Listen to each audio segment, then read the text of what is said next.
Hey, how you doing? This is RJ. So, I've gotten a lot of comments asking me to focus on some positive comics, to find some good comics out there and to cover those, which would balance out all of these bad comics and this bad industry that I keep talking about. And I ran across this comic, Walter Simonson's Ragnarok, The Breaking of Helheim. And I had such a positive reaction to this comic that I just had to do a video on it.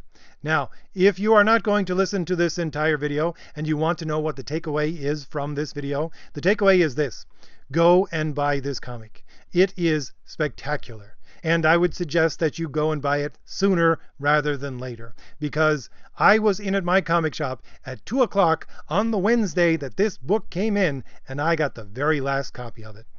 Now, for those of you who don't know who Walter Simonson is, he is the man who, with his run on Marvel's Thor comics in the late 80s, created the Thor, which was the basis for what you see on the screen for the first two Thor movies.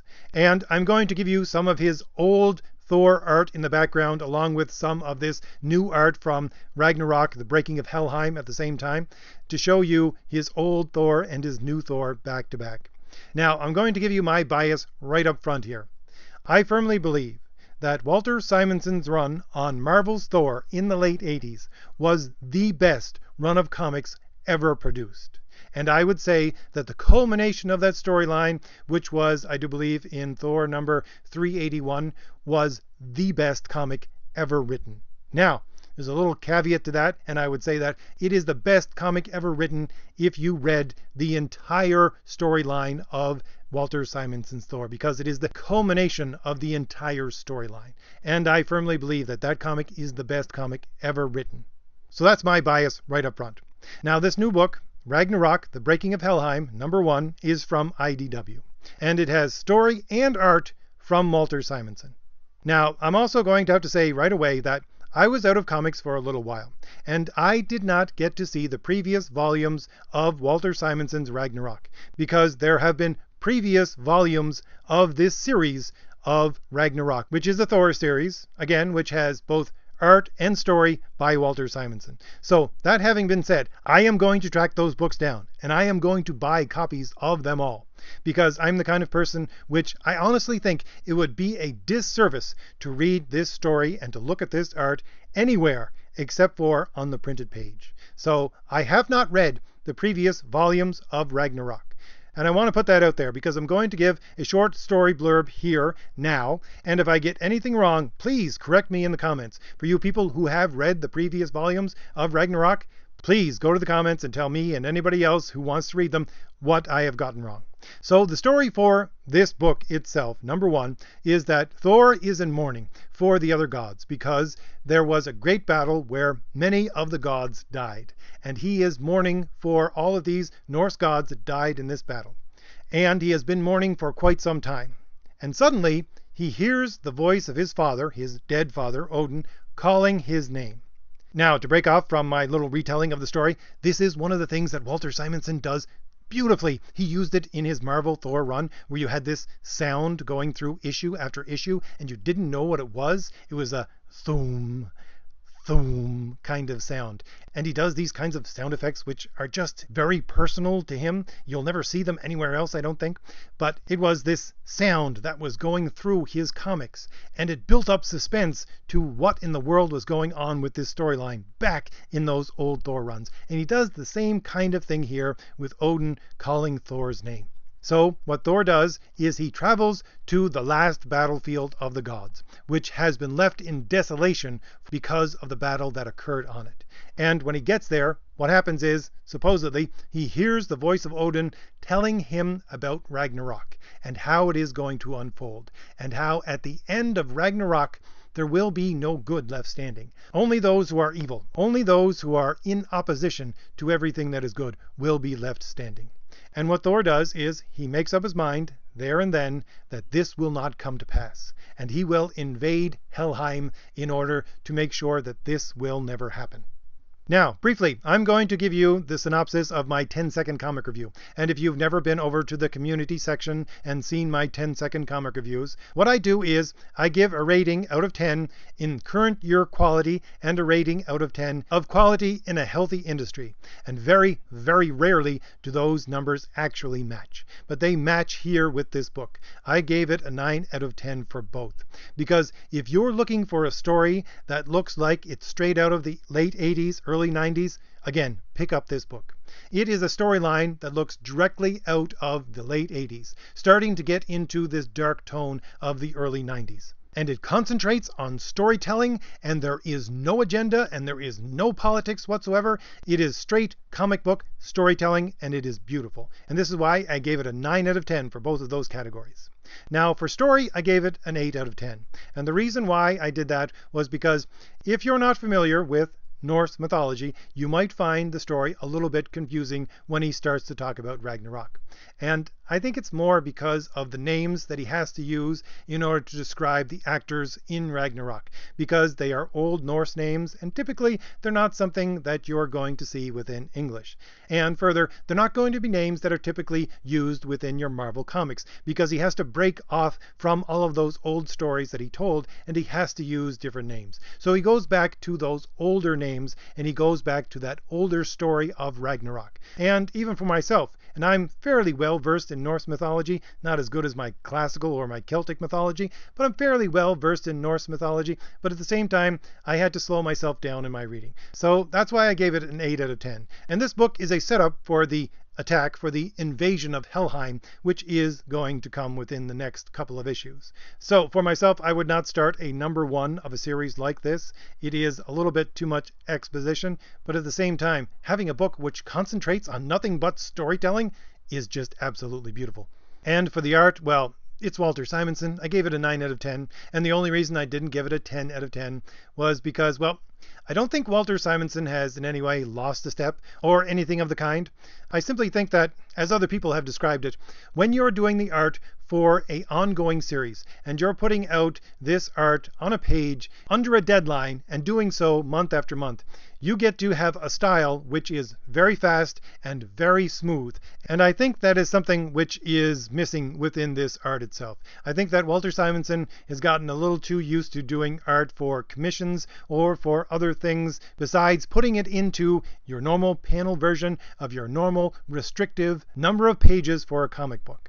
Not to say that his art is deficient in any way, it just seems to be crowded by the panels instead of working with the panels themselves. But at the same time, I do believe that Walter Simonson puts, again, in his own sound effects, which go with the lines of his own art and are just Walter Simonson-esque sound effects, which work beautifully. Again, with these modern comics, you have sound effects that look like something straight out of the campy 1970s Batman television series, where you got whap and pow, and it's just slapped over top of what someone has drawn, and it doesn't belong there. I even read this Squirrel Girl, where they had these automatic guns popping out, and literally the sound effect was pew pew pew. I just shook my head. But Walter Simonson actually put some effort into putting his own sound effects into his story, into his art. And again, with the story and the art done both by him, you can see that this vision that he has is conveyed not just by the art and not just by the story, but they are pulling together in the same direction, and I would add the sound effects as well, and all trying to convey this vision of this world that he has within his head. And no one else could do this. If he had someone else doing the art and him doing the story, I don't think it would work anywhere near as well. It would certainly still be good, but I don't think it would work anywhere near as well, because you are getting as much as possible the complete picture of what this man is thinking when he is creating this story. Now, as for the price of this book, it was $5, $4.99, which is typical for your high-end comics today. You're going to be paying $3.99 for a low-end comic now anyways. But here you have cardstock cover, and you have pages which actually hold the ink and are not going to come off on your hands like you get at Marvel. So this is a high-quality book, and all you're paying is $1 more than your typical crappy quality book that you're going to get from Marvel. And again, if you've never seen my 10-second comic reviews, what I typically do at the end is give a personal note. And here's my personal note for this book. I read and loved that old Walter Simonson Thor run from Marvel in the 1980s. And the thing was, I'll give you the impression that that left me with, because I'm working off of what, 32, 35-year-old memories here, so I might get the story a little bit wrong. But within the storyline, what he did was, you had Thor, and he was cursed, so that he was as weak and frail as an old woman. Now, in the letter pages, Marvel had to state that, yes, he is as weak and frail as an old woman, but as weak and frail as an old Asgardian woman. So he's still much tougher than a normal human being. But the thing was that you had Thor, and he was under this curse, and this curse was making him weak and frail. And yet, everything kept piling up and piling up. He could not stop being a hero, because he kept on being attacked. These threats kept presenting themselves, and in true heroic fashion, no matter the fact that he was in this bad state, he continued on to be a hero. And what Thor did in order to try to stave off the effects of this curse was he went back to those old items of armor that he had from long ago, and he put them all on. And these would include things like his gauntlets of strength, and a helmet that had a visor to cover his face, and full body armor, and the like. And this was to help him not only gain strength, but to protect him from the constant pummeling that he was being exposed to. Now, the thing is that if you would draw a picture in your mind about Walter Simonson's Thor, you would probably see Thor with this big beard on his face. Now, there's a very good reason in story why Thor grew that beard and why Thor put on that helmet that had the visor. It was because within that storyline itself, Thor was receiving such a pounding with encounter after encounter, and he was just being pummeled again and again, and literally his face had been pushed in and crumpled in so many times that it was nothing but a bed of scars trying to heal. And so he grew the beard in order to hide those scars, and put the visor over his eyes to hide the fact that his face had literally been pushed in, and he was trying to recover. And within the storyline, this got resolved when the curse was lifted at the very end of the Walter Simonson run, which was, I believe, in issue 381.